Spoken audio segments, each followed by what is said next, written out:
Hi, I'm Joel Reynolds, Professional Adviser at the Royal College of Occupational Therapists. I'm here to summarise the key points made in our Big Rehab Conversation on mental health.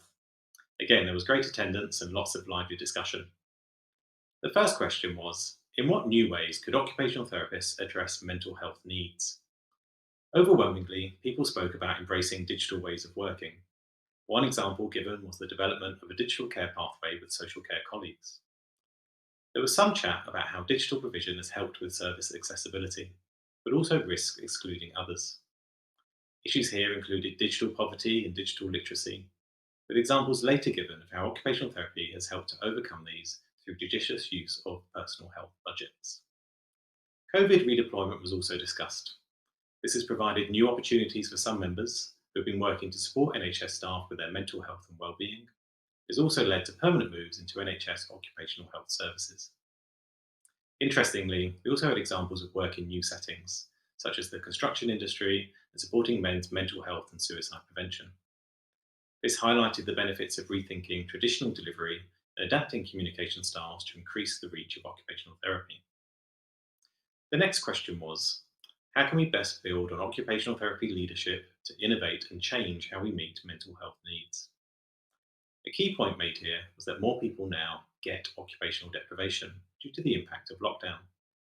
This experience and shared understanding is being used to increase the awareness of occupation to well-being and underlines the importance of our profession.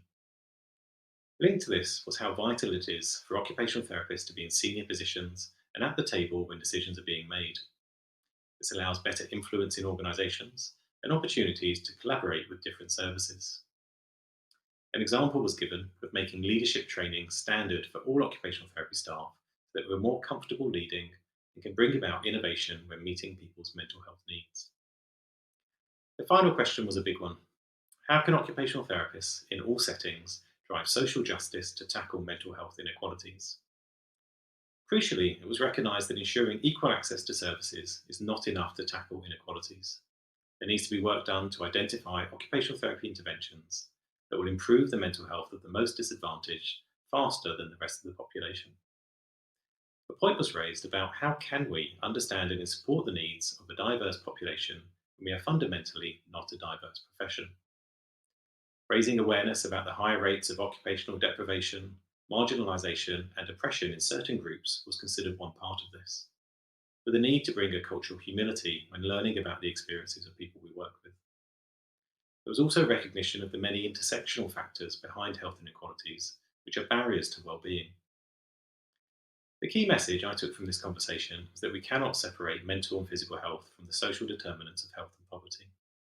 We must remember our radical roots in social justice and collaborative practice to take action that will help drive structural changes.